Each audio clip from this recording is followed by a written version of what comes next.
O governo Donald Trump colocou o Brasil no centro de uma disputa estratégica global. Como assim, Leandro? A gente vai explicar direitinho isso.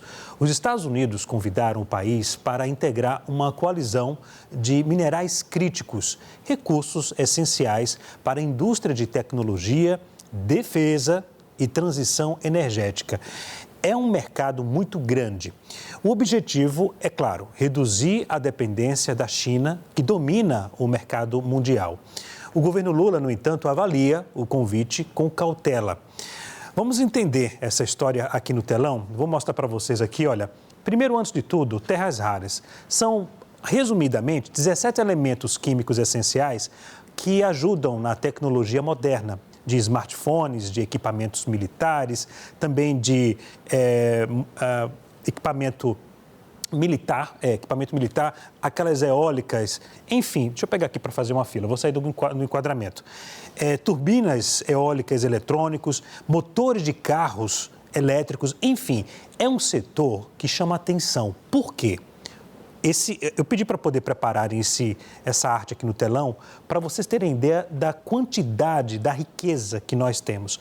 A China hoje é o primeiro país a ter esse mineral raro.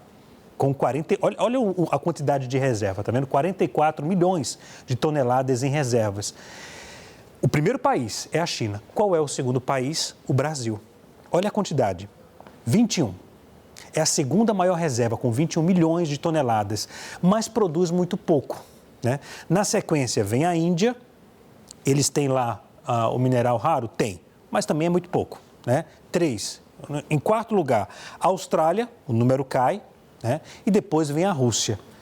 Em resumo, o Brasil tem uma riqueza muito grande, enorme potencial, mas o que acontece? Extrai esse material e vende o material bruto para os países, podendo fazer o que? A extração desse material e fazer o refino dele. E a riqueza ficar aqui, ou então vender para outros países, né? Essa concentração chinesa virou uma questão estratégica após Pequim restringir exportações em 2025, levando os Estados Unidos a buscarem novas fontes de fornecimento. Qual é a intenção dos Estados Unidos agora? Ora, vamos criar um bloco. Vamos criar um grupo de países só em relação a minerais raros, né? E chamou o Brasil para poder participar. Leandro, a ideia é boa? Vamos ver agora, porque para falar sobre a importância das terras raras no contexto geopolítico global, a gente recebe agora o professor de geopolítica da Escola Superior de Guerra, Ronaldo Carmona, a quem eu agradeço pela presença aqui, que vai nos ajudar a explicar e entender esse jogo aí que está acontecendo e a iniciativa que partiu dos Estados Unidos. É vantagem, professor, o Brasil participar desse bloco ou o Brasil deveria sair na frente? Muito boa noite, obrigado pela presença.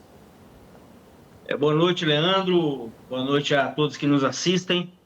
Olha só, o Brasil, como você próprio disse, ele é detentor da segunda maior reserva de terras raras do mundo, né? Então, isso nos coloca numa posição diferenciada, né? Em termos do volume, do potencial que o Brasil tem, né? Em termos de terras raras. Portanto, eu acho que o mais prudente no caso do Brasil seria nós termos um manejo estratégico dessas terras raras e, no geral, dos minerais críticos estratégicos, tendo em vista os nossos interesses, né? Não vejo que seria, prudente o Brasil participar de qualquer tipo de aliança que fosse excludente em relação a outros países, né? Na verdade, essa riqueza, essa fortaleza que nós temos, ela recomenda, né, o uso desse potencial, dessa grande capacidade de uma forma autônoma, né? Como a China faz, por exemplo, né? A China, inclusive nessa guerra comercial com os Estados Unidos, né, nós vimos que a China ela conseguiu reverter uma situação de tarifas, né, tarifas comerciais, em função do domínio de determinados elementos de terras raras que colocava cheque na posição americana. Então, eu acho que, no nosso caso, nós temos que fazer a mesma coisa, nós temos que ter um manejo, digamos assim, estratégico do tema dos minerais críticos estratégicos e, em especial, das terras raras. Agora, professor, o Brasil deveria ser protagonista nesse bloco, já que detém a segunda maior reserva do planeta, né? Ficando atrás só da China, como a gente viu. O senhor acha que o Brasil está dormindo no ponto em relação a isso? Porque quem tomou a iniciativa para poder criar esse bloco são os Estados Unidos. O Brasil não poderia encabeçar esse movimento? Olha, eu acho que o Brasil, de fato, ele precisa acelerar o que é uma estratégia geral sobre o manejo desses minerais críticos estratégicos. E mais do que isso, né? Na verdade, nós estamos falando de uma estratégia geral sobre o manejo, digamos assim, dos fatores de força do Brasil, né? O Brasil ele tem uma grande força em minérios, tem uma grande força no agro, tem uma força muito grande também em capacidade energética. Digamos que todos esses fatores de força que o Brasil tem, nessa conjuntura geopolítica que o mundo apresenta atualmente, nós precisamos exatamente ter um manejo relacionado a fortalecer determinados interesses nossos, né? Eu vou te dar um exemplo aqui, Leandro. Nos anos 30 do século passado, o presidente Getúlio Vargas utilizou um interesse americano relacionado a uma questão militar para exatamente dar início ao processo de industrialização do Brasil, com a criação da empresa, da Companhia Siderúrgica Nacional em Volta Redonda, né? Eu estou trazendo aqui esse exemplo exatamente para dizer o seguinte, que nós precisamos, nesse contexto em que o mundo corre atrás de terras raras, de minerais críticos estratégicos, nós precisamos, então, aproveitar desse nosso fator de força para alavancar outros interesses do nosso país. Agora, professor, o que falta ao Brasil? Eu falei aqui que falta a questão do refino, né? Porque não é fácil, é toda uma estrutura que tem que ser feita, tem que ser montada, requer investimento, para poder o Brasil conseguir fazer o refino e conseguir fazer a extração completa e não apenas exportar o material bruto. O que falta ao Brasil para poder o Brasil conseguir realmente se tornar uma potência em produção de tecnologia e geração de energia limpa em função aí dessa riqueza que temos?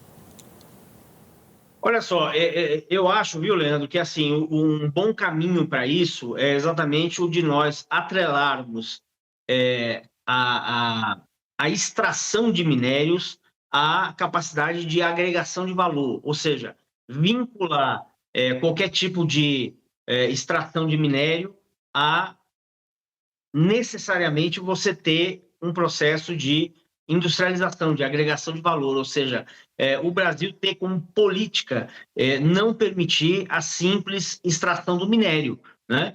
Porque, ao fim e ao cabo, essa aliança que os Estados Unidos estabeleceram no dia de ontem, né, em torno dos minerais, ela visa apenas garantir a estabilidade no suprimento, ou seja, garantir a estabilidade na extração de minérios, né?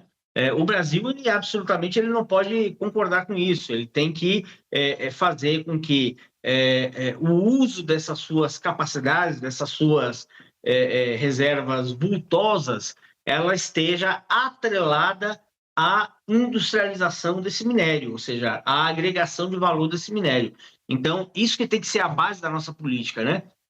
O presidente Lula tem, outro dia, inclusive, ele falou a respeito disso, sobre essa relação, né, entre extração de minério e industrialização.